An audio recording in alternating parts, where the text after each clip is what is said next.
Okay, we just played this guy from I think Croatia or Serbia, um, and we won in tactical terms. So let's see if we can do it again. We won through tactics.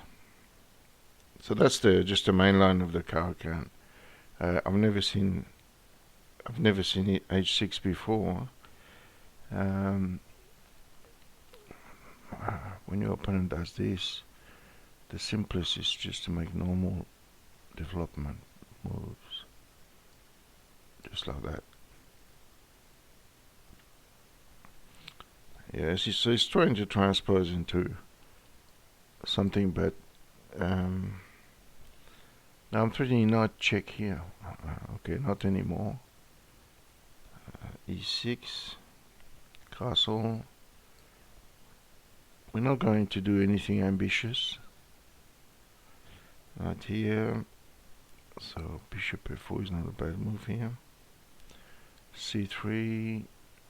He might play the queen on b6 at some stage. It helps to play the Caro-Kann as black. I think that's premature. Taking on here is definitely premature. He didn't have to. Okay, so now can we get in? Maybe we just play a move that will actually need to be played, I think, anyway. So that if he played queen b6 or something, we could answer that with queen e2, which is a good square for the queen. You know, this is a position where black doesn't have too many problems. Okay, rook e1, queen e2, queen e2.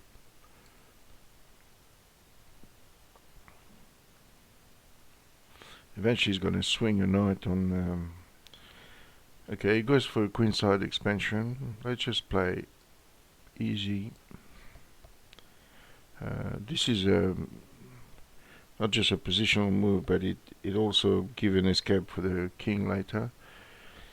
We don't want to do too much here. Let's go here.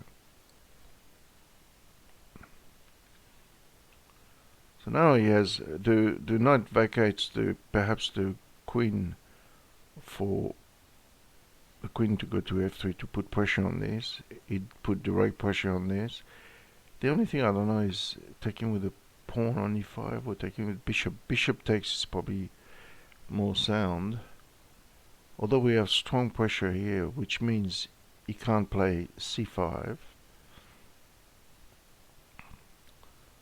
But I think keeping the...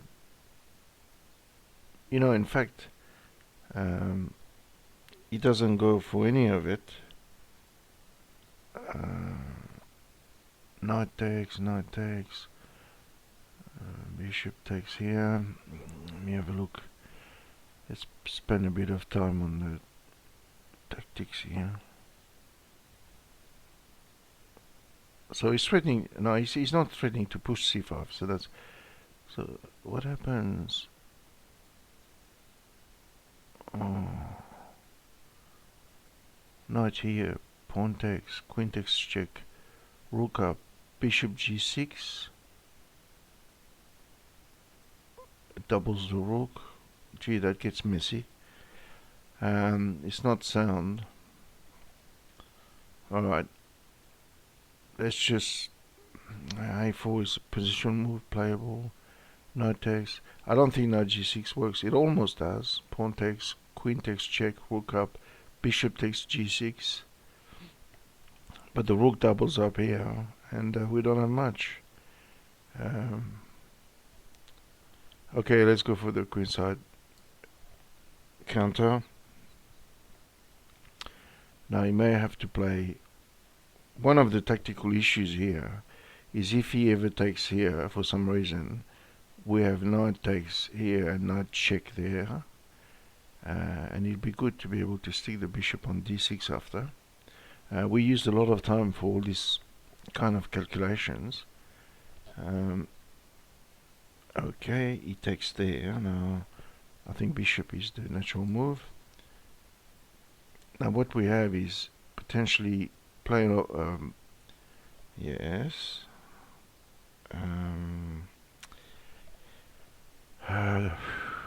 If we took, we might create a pass pawn, or we might create a double pawn. Let's go this way.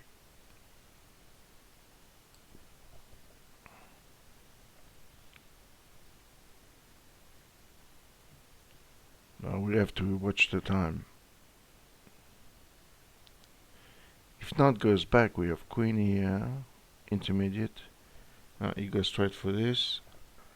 I don't mind getting rid of that g4 pawn, which in some variation could prove to be quite a liability. Can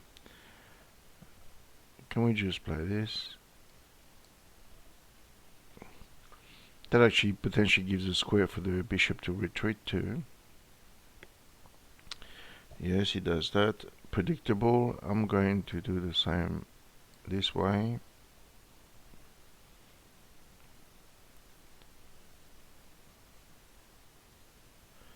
He's trying to double the rooks. Okay, let's offer the exchange of the rooks.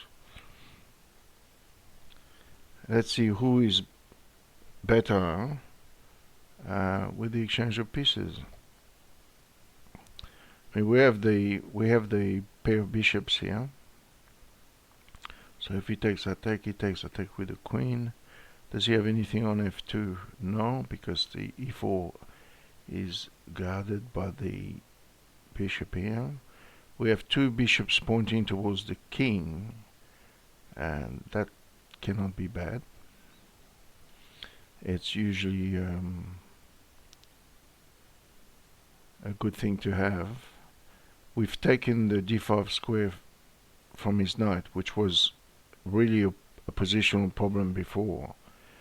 We have to be sure that he doesn't play a rook here and then play knight d5 anyway, and then picks up the bishop with the queen.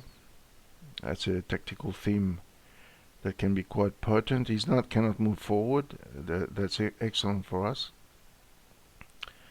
Do we have anything? g4, g5? No, we don't. That's nothing. He's obviously getting a headache here, trying to find a move.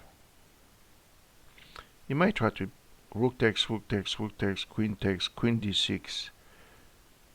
If queen takes, bishop takes, we cannot take this because it would be a dead draw in the opposite colored bishop endgame.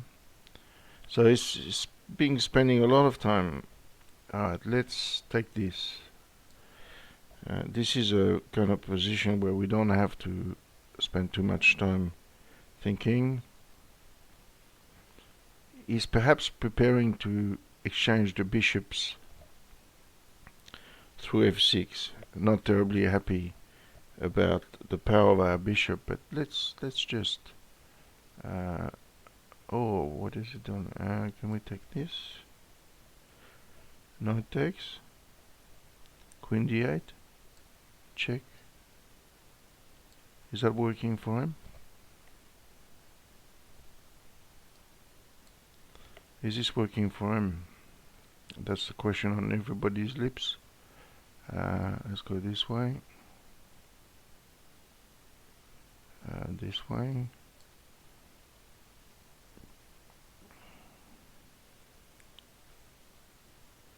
This way.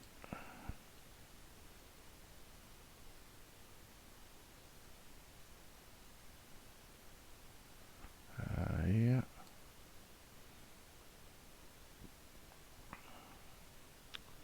We have to play a little bit fast, yeah.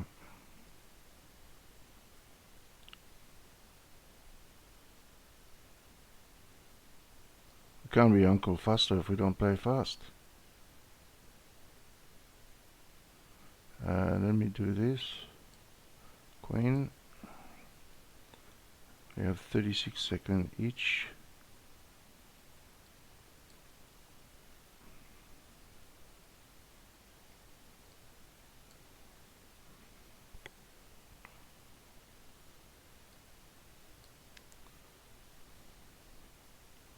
This is not going to work for him. This way. Prevent him from playing g5. So now he's going to be in zigzag. Yes, now we just have to be careful not to stalemate.